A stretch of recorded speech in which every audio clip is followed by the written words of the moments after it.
पर्वत पर्वत में फिरा, कारण अपने राम। राम जैसे संत मिले भाई, जिन सारे सब काम। पर्वत परमात्मा की तलाश में जहाँ भी जिसने बताया वहीं पहुँच गए। कोई की तो गुफा में महात्मा बैठा है, कि तो फुलानी जगह बैठा है, पर्वत पर बैठा है, जंगल में बैठा है, या किसी नगर गांव में, हम वहीं पहुँचे। जब तक हमें वो परम संत नहीं मिले जो परमात्मा जैसे गुणों, परमात्मा से जो गुण हमें चाहिए थे उस संत के पास मिले, तो कहते राम जैसे संत मिले, जिन सारे सब काम। अब देखो आपको प्रमाण देते हैं ये कितने अनाड़ी थे, जिनको ऋषि महर्षि कहा करते थे। देवताओं के गुरु बृहस्पति जी, देवताओं के गुरु बृहस्पति जी, इन ब्रह्मा विष्णु महेश के भी सबके गुरु बृहस्पति जी। अब वो बृहस्पति जी के बोल देख सुनाता हूँ आपको, वो के जाने थे कितना ज्ञान था उनको, और वेदों के ज्ञाता को वहां में। ये देखिएगा श्रीमद् देवी भागवत, यानी देवी पुराण, दुर्गा पुराण, इसमें 282 और 83 पृष्ठ पे बृहस्पति जी के विचार। ये देखिए 5वां स्कंद, ये कहाँ से प्रकाशित है ये सारे दिखाते हैं। श्रीमद् देवी भागवत, संपादक हनुमान प्रसाद पोदार, चिमन लाल गोस्वामी, प्रकाशक में मुद्रक हैं गीता प्रेस गोरखपुर, गोविंद भवन कार्यालय कोलकाता का संस्थान। इसके 5वें स्कंद में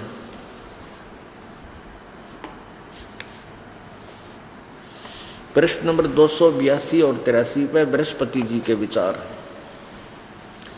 व्यास जी कहते हैं, देवराज इंद्र की बात सुनकर बृहस्पति जी उनसे कहने लगे, हम अपने मतलब का देखेंगे, यूं मक्खन है, हमने इसको शुद्ध घी ही प्राप्त करना, इससे प्रारब्ध कर्मों का अभाव बिना भोगे नहीं हो सकता। यह स्पष्ट है। आर्य संपूर्ण देवता तुम्हारे सहायक हैं, तुम स्वयं ही बुद्धिमान हो, फिर भी जो होनी है वह होकर ही रहेगी, तुम उसे टाल नहीं सकते। ऐसी स्थिति में सुख और दुख की चिंता में नहीं पड़ना चाहिए, और तेरे शर की चिंता में पड़े। ये देख लो इनके वचन। महाभाग सुख और दुख तो दोनों कर्म से पुण्य और पाप के अक्षय के सूचक हैं, कि दुख आवा है तो तेरा पाप घटने लाग रहे हैं, और सुख है तो तेरे पुण्य घटने लाग रहे हैं। अक्षय माने नाश, पुण्य और पाप का क्षय, क्षय माने नाश। पुण्य और पाप के सुख और दुख ये दोनों कर्म से पुण्य और पाप के नाश के सूचक हैं। यानी सुख है तो पाप नाश हुए हैं, और दुख है तो तेरे सुख है तो पुण्य नाश हो रहे हैं, और पाप दुख है तो तेरे पाप नाश हो रहे हैं। अतएव विद्वान पुरुषों को चाहिए कि सुख के अभाव में भी सर्वथा आनंद का ही अनुभव करे। अरे वाह देवताओं! अतएव महाराज इस अवसर पर सुयोग्य मंत्रियों से परामर्श लेकर विधि पूर्वक यत्न करने में कटिबद्ध हो जाओ। यत्न करने पर भी जो होनहार होगा वह तो सामने आएगा ही। एक बार ये दास पहले गुरुदेव ने से उपदेश ले लिया था, लेकिन मेरे को आदेश नहीं था नाम देने का। तो ऐसे इस क्षेत्र में कोई भी इस दास के अतिरिक्त और कोई साथी नहीं था, मेरे गुरु भाई नहीं था। मेरे गुरुजी ज़्यादातर दिल्ली आते थे नजफगढ़ में, या ज़्यादातर पंजाब में रहते थे, तलवंडी भाई जिला फिरोजपुर में। तो यहाँ कोई नहीं था, तो मैंने सोचा यहाँ कोई और संत भक्त हैं, उनसे भी संपर्क करूँ। तो यहाँ गरीबदास जी के और गीसा दास जी के कुछ जैसे संत परंपरा से चलते हुए महंत, फिर उनके आगे संत भक्त बने हुए थे, और वो पाठ किया करते थे वाणी का, तो वहाँ चला जाता।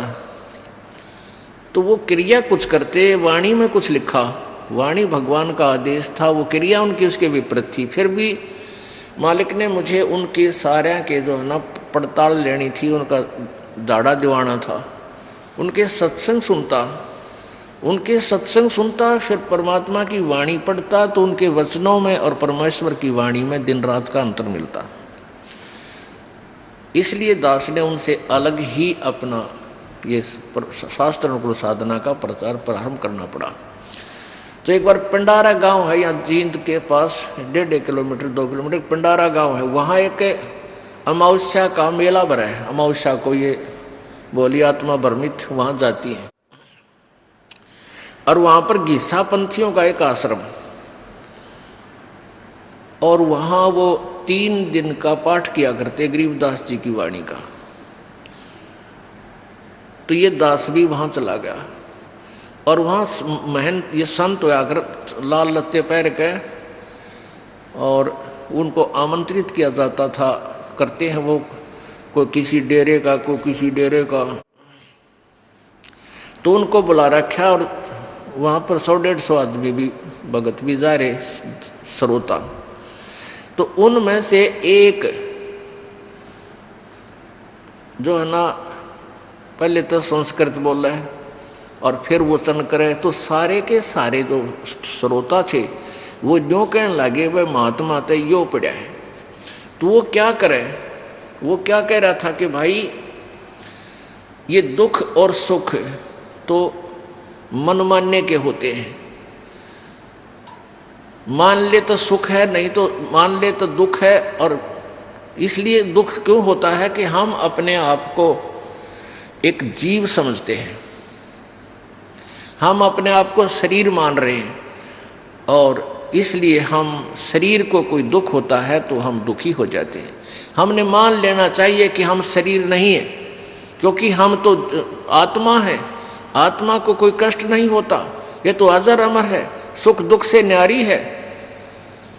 ये बोले श्रद्धालुओं ने तो भाई कोई कम में कह दे भाई अच्छी लगे भगवान की चर्चा, तो उसकी तरफ वो जो बोला, जब सारे ताड़ी पीटे, तो दूसरे जो और 5-4 वक्ता रहे थे वह फ्यूज हो गए उसके आगे। अब जैसे एक रात को सत्संग करते थे, प्रथम रात्रि न करा, तो दूसरी रात्रि ने भी उसका नंबर आया, तो सारे चौकस हो गए सुनने के लिए। तो क्या कह रहा है कि भाई दुख तो शरीर को होता है, यहाँ आते हैं महाराज मुझे ये कष्ट हो गया, महाराज मुझे ये पीड़ा है, मुझे बड़ी हंसी आती है, ये लोग कैसे मूर्ख बने हुए हैं, ये आत्म तत्व से परिचित नहीं है। मैं एक बार चला जा रहा था, एक व्यक्ति बैठा बैठा रो रहा था, उसके पैर में पीड़ा थी, घुटने में पीड़ा थी। मैंने उसको ज्ञान दिया कि तू तो आत्मा है। अरे आत्मा को पीड़ा थोड़ी है, तो शरीर को पीड़ा है, तू अपने आप को आत्मा समझ, तुझे कोई पीड़ा नहीं होगी। उसको कोई पीड़ा नहीं रही और वो खुद सुख हो गया। आत्म तत्व में आ जाओ। अब तीसरे दिन दूसरी रात को, अगले तीसरे दिन तो भोग लग जाता था। पहले दिन उसने ये गप्पे मारे, दूसरे दिन भी ऐसे उसी रात ने, तो उसका जब वो 1:30 बजे तक तो सत्संग होया, वो बीच में उठ के अपने कमरे में चला गया, अलग से उनका आसन दे रखा था। वहां जाकर वो लग गया रूके मारने, उसका पेट में दर्द हो गया और बुरी तरह चिल्ला हुआ, रोए बूंदी डाल जो डांगर रोया करे।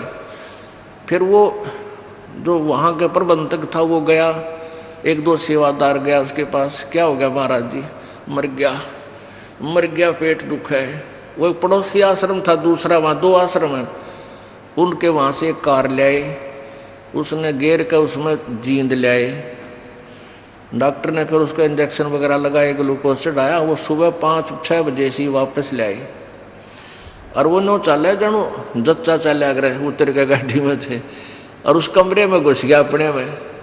वो दुन से संत वो महंत उसके साथ बैठा करते, लोग ज़्यादा उसकी सुनते थे, वह फ्यूज हो गए थे। वह गए 2 जने उसके पास, ने बोला महाराज तो आत्मा था, कल की क्यों मारा था, क्यों रोया था डांगर? तो यहाँ कहने का भाव ये इस तरह की थ्योरी थी इन लोगों की। अब क्या कह रहे हैं बृहस्पति जी के बोल फिर सुन लो। देखो अब ये क्या कह रहा है कि प्रारब्ध कर्मों का अभाव बिना भोगे नहीं हो सकता। यह स्पष्ट है आर्य, संपूर्ण देवता तुम्हारे सहायक हैं, तुम स्वयं भी बुद्धिमान हो, फिर भी जो होनी है वह होकर ही रहेगी, तुम उसे टाल नहीं सकते। ऐसी स्थिति में सुख और दुख की चिंता में नहीं पड़ना चाहिए। महाभाग, सुख और दुख ये दोनों कर्म से पुण्य और एवं पाप के अक्षय के सूचक है। अतएव विद्वान पुरुषों को चाहिए सुख में भी न सुख के अभाव में भी सर्वथा आनंद का अनुभव करे। पेट में दर्द हो, आनंद का अनुभव करके दिखाओ। ये बृहस्पति जी, ये तो रोग की दवाई मिल रहा है, पेट का दर्द शांत हो तब सुख का अनुभव मान सकते हैं। पेट में दर्द हो, पीड़ा भयंकर नहीं होगा ना, बस दर्द मानने ना तू दुर्द है तेरे। ये तो कहने सुन की करते बात कोई ना देखा, अमृत खा